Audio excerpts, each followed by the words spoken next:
Rice omelette umunsi ngiye kwereka ukuntu wakitekera omelette urimo umuceri, urimo umuceri kandi omelette umeze neza, wa omelette ewana ya omelette bajya bacuruza ukavuga ati se abantu amagi bayibye cyangwa. Uyu munsi ngiye kwereka ukuntu wakitekera omelette mwiza kandi uryoshye wawe. Uratangira gute?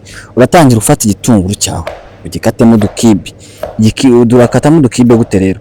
Udukibe urafata igitunguru cyawe gicekamo kabiri, ubundi ugenda ukata uduslice ariko apana cyose, ujye usa nk'ucamo uduslice yenga kuba ndi kubigenza. Rero ufata icyuma cyawe wongere use nk'ukigabanyamo kabiri, then uhite ubigenza uko nguko mbigenje, ukate udukibe gutya. Niyo bintu byoroshye byonyine byuko wakata udukibe, ariko noneho wowe ushobora kuba ufite utumanyeri twawe ukuntu ukatamo udukibe mu gitunguru, nta kibazo na twadukoresha.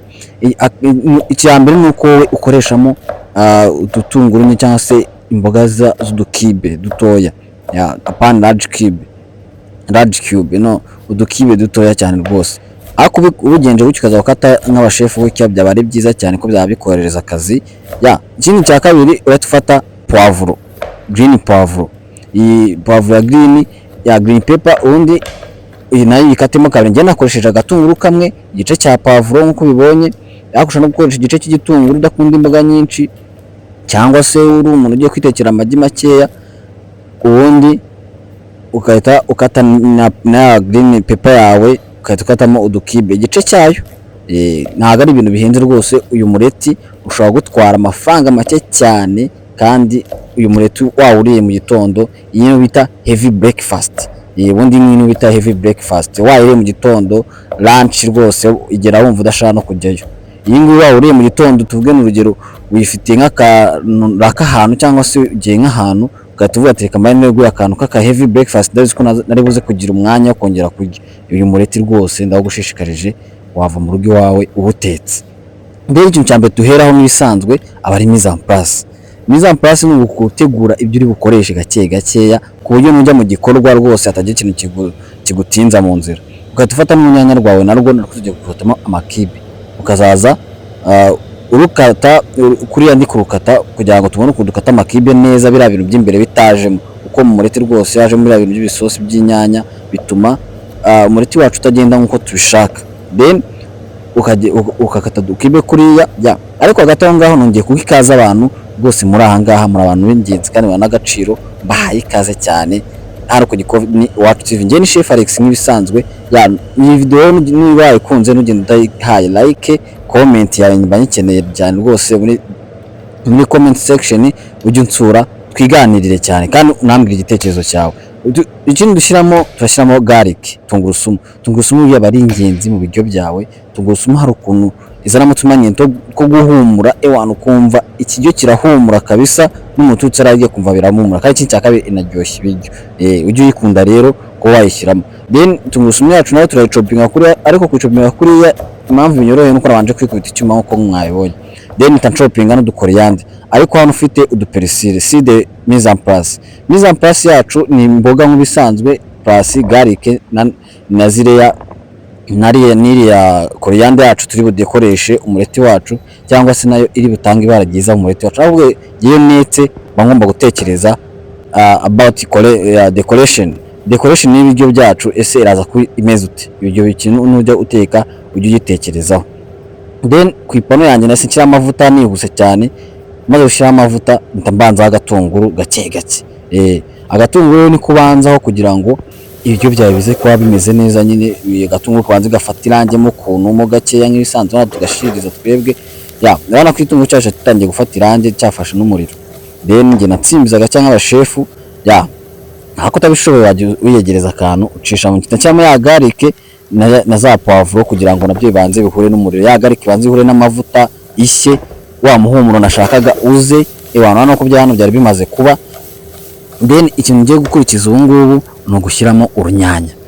Hano dushyiramo urunyanya, ariko uriya koriyanda cyangwa se udafite koriyanda wakoresha perisile, udafite perisile wakoresha seleri. Seleri rwose yaba ari nziza, ko seleri ngenda yikunda. Seleri ihumuza ibiryo cyane. ya urabona ko ibiryo byari bimaze gufata ibara. Reba imboga ukuntu zisa byonyine, urabona ko zafashe ibara, ni amabara yose. Turi kwirira ibintu by'amabara. Utashyiramo akantu bita aga soya sauce, kariya soya sauce karagufasha cyane kuba ibiryo byawe byafata indi sura. Ugashyiramo njye nahita nshyiramo iyo bita white pepper cyangwa se black pepper, ifite nayo wayishyiramo n'umunyu ukawuminjiramo gakeya, then ugakomeza. Urabona ko n'umunyu nawe nahise nkushyiramo, then ugakomeza ukavanga bya byawe bikongera bikakomeza bikivanga. Hano ufite n'akarungo runaka kamagi ushobora gushyiramo, ufite akandi karungo kawe ushaka ushobora gushyiramo nta kibazo, ariko ntubikore isosi, ubikore nka gutya ngiye kukwereka. Urarangiza iyi video rwose umaze kumenya guteka umureti special mwiza kandi ewana wakaga wa mureti ujya ahantu ukavuga se uyu mureti bakoresheje amagi angahe. Hano turakoresha amagi 6 gusa, undi dushyiremo umuceri wacu. Ni umuceri nawe natetse mushyira muri frigo, bako uyu muceri urakonje ya then ukuvanaho muke cyane. Hari abantu bafite umuceri muke cyane akibaza ndahurya gute. Hano iyi nayo ni tipe nziza yo wajya umuceri ufite ari mukeya, ukaba ufite n'amagi yawe aho ngaho hafi aho, rwose bita bikorohera bita bikorohera. Ya mureti wacu twafashe tuvanga n'amagi na za mboga zacu zimaze gushya, turazizana nazo tuzivanga na wa mureti na ya magi na wa muceri ya. Hano ko byase twese tubivanga. Impamvu nabivanze gutya rero, niyo mbishaka no kubimena hejuru ya ziriya mboga, ariko iyo utabivanze ziriya mboga zo kwa kumagi azisangaho, ugasanga iyo bisutseho kuriya imboga zigashirira mbere cyangwa zikaba zashirira mbere yuko umureti wawe ushya. So nibigende neza rero nkuko ubishaka, cyangwa se nkuko nk'uyu mureti nakweretse hano, kandi imiti uburyoshye bya hatari. Then ukatushyiraho ukatubimenamo kuriya amagi, biriya bintu byose biba byivanze, igi n'ahantu itageze. Naga aka gapresire nako ubundi ushatse wagashyiramo mbere ukabivangana, ariko hano nakibagiwe ndavuga ati ariko na nyuma nabwo wagashyiramo, ugomba kwiranja nk'umushefu ya. Namwe muri abashefu nuko mutabizi, buriya umuntu wese uteka mu gikoni akabasha guteka ibiryo byiza, abantu akavuga ngo ibiryo biraryoshye, nawe ari umushefu. Nuko utabizi uri umushefu, ujye ubwira abantu ati ngende shefu wakasamutwe, ahubwo professional one ya wa undi uri professionnel kabisa.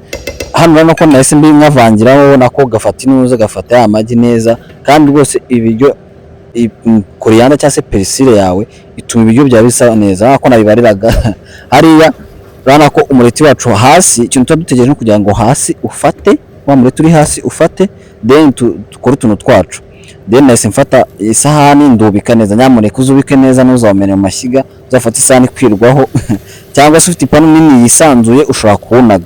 Ku bantu b'abashefu nemera cyane ushobora kuwunaga, ariko nabwo ubonye uri muri riske wabireka. Urabona ko umureti wacu hano wari wabaye warangiye, then ngende kujya checking avuga ati reka nongere mpindure kugira ngo ndebe ko umureti wanjye wabaye koko. Hano rero ikintu kiba gikurikiye, uzana akantu k'agaspatile ukakanda, cyangwa se nk'ikiyiko gifite ukagenda ukanda kugira ngo yamazi arimo imbere indani ko umureti ni munini agende asohoka. Then hano hasashira akanya nanjye nitantwara atamvuga ati reka njye kureba ibyo ari byo.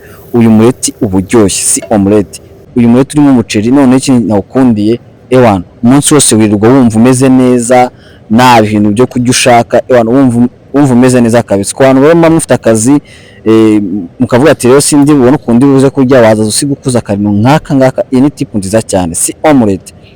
Uyu mureti ndagutuye none n'umuceri wawo ewana, ubu biba byahuye bikagenda bikaryoha ewana. Nanjye uyu mureti ni favorite food yanjye muri iyi minsi ubu ngubu.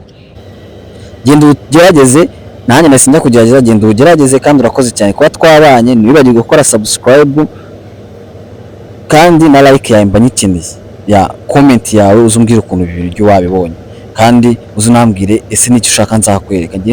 Ndi hano ku bwawe, nawe rero ba hano ku bwanjye, ujye umbwira ikintu nkwereka umakazi ya makazi, ko nanjye mba ndi hano ku bwawe, ujye umbwira ikintu ukeneye.